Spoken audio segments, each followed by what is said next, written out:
And on today's show, how to design the perfect hybrid working retirement. Part one of this week's series on Don't Worry, Retire Happy with Tom Hagna's public television special with nationally recognized author, platform speaker, and retirement expert, Tom Hagna.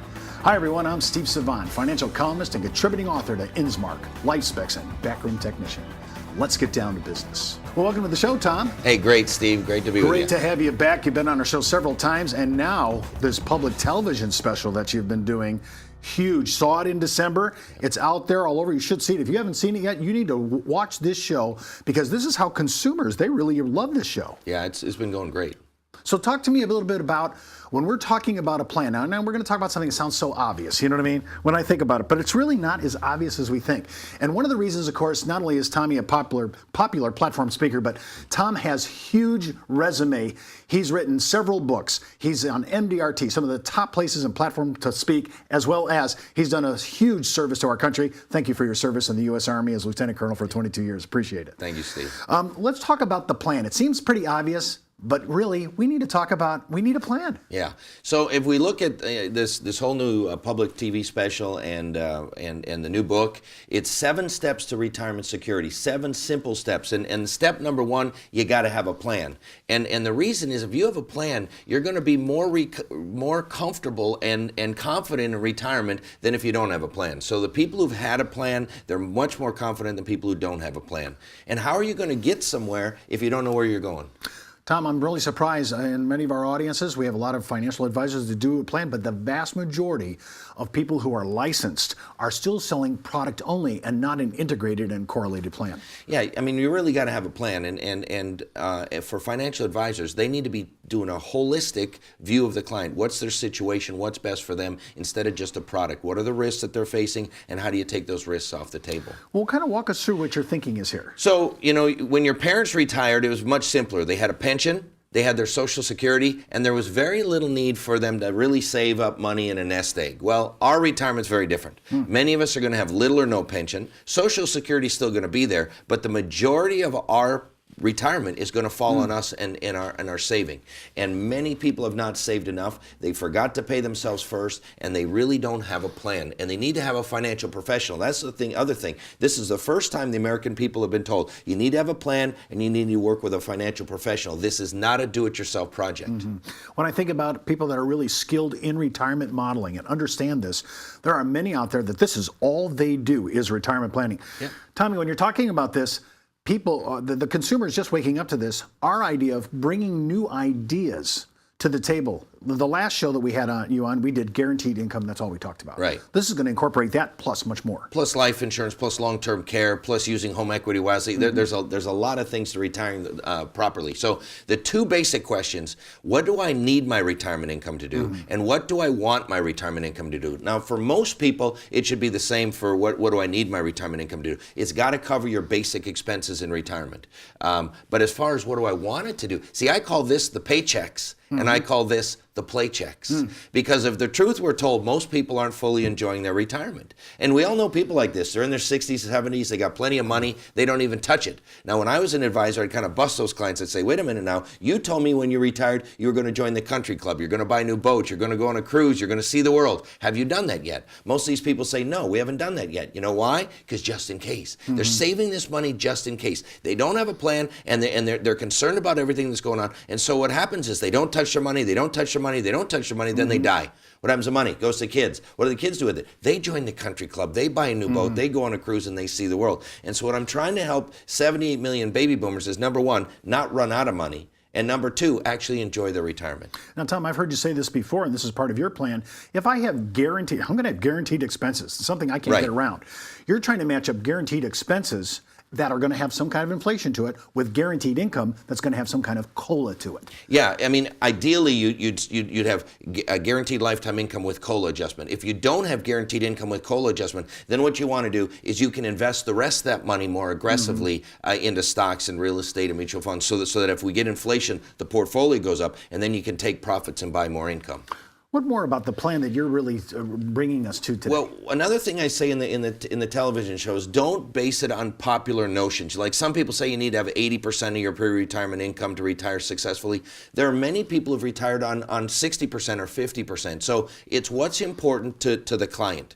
not some popular notion. And then I want them to enjoy their retirement and not live that just-in-case retirement. Look, in my master's book, John Homer's in my retirement income master's book. It was my second book. And he's got some great questions. And I always say this is a questions business and a words business. Listen to some of the questions that he has in his legacy questionnaire. If you were examining your family 20 years after your passing, what must have happened in order for you to be happy with your planning? What if the examination takes place 100 years after your passing? That's a powerful question. How do you keep your net worth from poisoning your true wealth? What is the purpose of your wealth? I mean, think about it. Most people don't even think of questions like these. How do you provide tools instead of toys? How can you empower children to reach their dreams? How will you protect assets from creditors and divorce? Does your estate plan reinforce core values that you esteem, or does it just deal with the stuff? And if you think about it, Steve, most people's stuff just deals with their stuff, right, instead of their values and what they esteem. Will your plan encourage your children to acquire their own wealth or just consume yours? That's a powerful question. Will the date of your death become the date of your heir's retirement? These are powerful questions, and these are all from John Homer's legacy questionnaire. So that's all in my retirement income master's book. And John Homer's a top producing agent up in Utah, and he works with very wealthy people. And these are very powerful questions. We come back from the break. We're going to talk about a little bit about actually working during retirement, which sounds so counterintuitive. We'll be right back after. It's not how much money you make for your clients, it's how much money they get to keep, especially in retirement. But retirement income could cause Social Security benefits to be taxed. One tax advantage alternative is life insurance designed as a non-modified endowment contract that can generate tax-free income without taxing Social Security benefits. These contracts offer differing funding options depending upon your client's risk tolerance.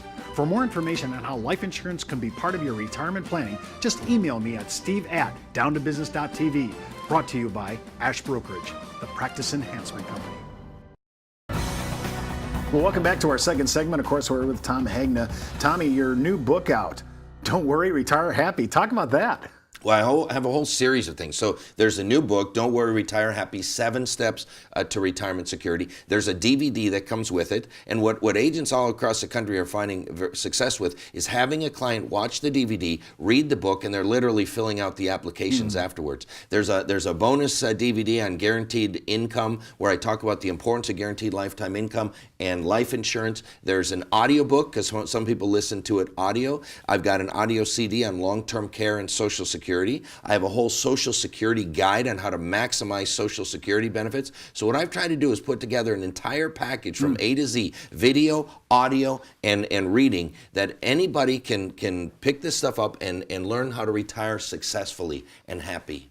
Well, let's talk about this new section that we're talking about in our segment about working and retirement income at the same time. I thought that was counterintuitive, but you say no, this is the way we're going. No, I mean, I think a lot of people, if you think about it, some people have worked and worked and worked, and then they retire and they drop dead. For many people, they can't go cold turkey, and for many people, they're not going to be able to because they're going to have to work in retirement. They haven't saved enough money. But there's a lot of great reasons why you may want to consider working, at least part-time, doing volunteer work, doing something you've always wanted to do. You know, one of the things I'm going to do, I'm going to be a golf course marshal 2 days a week. You know why? Because I get free green fees the other 5 days. So those are just simple ways that you can, that working really pays off. You know, George Burns said retirement at age 65 is ridiculous. When I was 65, I still had pimples. And if you think about it, working just a little longer can help you increase your earnings, increase your savings, decrease your spending, and increase Social Security benefits. So there was a study out that said if you just work 3 to 4 years longer in retirement, it can increase your actual retirement by almost 50%. Now, once I get to 70 though, right, I can't really bump that Social Security benefit up anymore, can I? No, so you want to delay your Social Security as long as you can, but 70 is the max. Once you're age 70, you want to start taking that Social Security. Have you seen people that are walking down this road, taking their retirement income, taking their Social Security, and still working? What are they working? 10 hours, 20 hours? What are they working? Yeah, well, look, I say if you're going to keep working, it's not that beneficial to take your Social Security benefits because, you know, and we can get in this under the maximizing Social Security benefits, but over a certain dollar amount, like $15,480, they take $1 for every $2 they pay you. So now they don't keep that. That money does go back into your calculation. But in most cases, if you're going to work, I wouldn't take your Social Security benefits. And here's another thing. If you can bridge your income between 62 and 70. Find something else. Take your IRA, take your 401k. You don't want to take your Social Security benefits because you want to delay that till age 70 because if you're the breadwinner, that covers 2 lives and it's inflation protected. Where can you buy that anywhere? I can't. Yeah. Okay, well, walk us through a little bit more because I think a lot of people are interested in the reason why we're working, why people have to. You said some people just don't have enough, but there's other reasons. Well, people enjoy working. They want to stay active and involved. They need money to buy extras. They need money to make their ends meet. And so there's a lot of good reasons why people want to continue to work. Now, if you look, here's the workers who say that they're going to work after retirement, and here's the workers who actually do work. So a lot of people don't realize that many people say, "Oh, I'm going to work," but a lot of people can't because they become disabled or something happens to them, and so. We encourage people to work for just at least a few more years while you can. I'd rather see somebody work from 62 to 67 than from 85 to 100. That's just me. Well, that's a huge disparity, though, between what I will do and what I did do. Right. Now, here's that earnings test that we talked about, because you asked me this. So if you work after full retirement age, which for most people is age 66 or 67, there's no penalty to your earnings. But if you retire at age, if you start drawing Social Security at 62, they're going to take $1 in benefits for every $2 earned over $15,480, and that's the 2014 number. At 2015, this goes up a little bit. And then in the age of your full retirement, there's a special rule, but that only applies for a few months. So what I normally say is if you're going to work, I wouldn't necessarily take my Social Security benefits. And then there's one other thing, and this is the taxation of Social Security benefits. And I don't know how much time we have, Steve, but this is important to me because I made $1 Million Roundtable my first year in the business. I worked zip code 85206 out in Mesa, Arizona. And there's a lot of older people out in zip code 85206, and I learned about Social Security taxation by accident.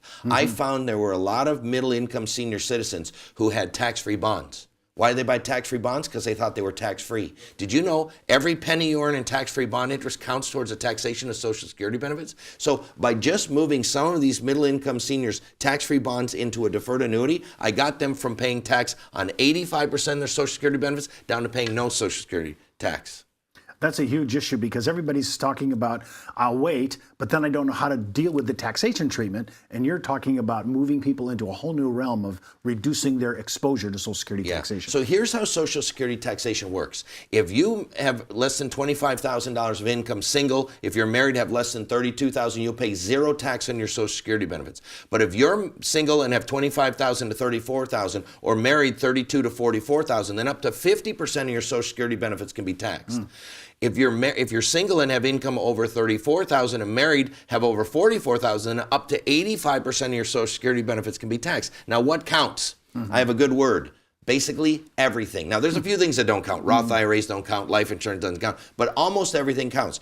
Your pension counts, your CD interest counts, your rental income counts, your tax-free bond interest counts. Half of your Social Security benefits count. So if you got somebody who has $1,000 a month from Social Security, $1,000 a month from their pension, $1,000 a month from CD interest, $1,000 a month from tax-free bonds, we can get those people from 85% down to 0 just by showing them how this works and by using annuities properly. Well, that's all the time we have for today, Tommy. Remember, before moving forward with any of our ideas on our show, always consult your tax advisor, legal counsel, or your broker-dealer compliance officer. Missed an episode? Just go out to our video archives. And remember, you could be wiser as an educated advisor. I'm Steve Savant, and we'll see you tomorrow.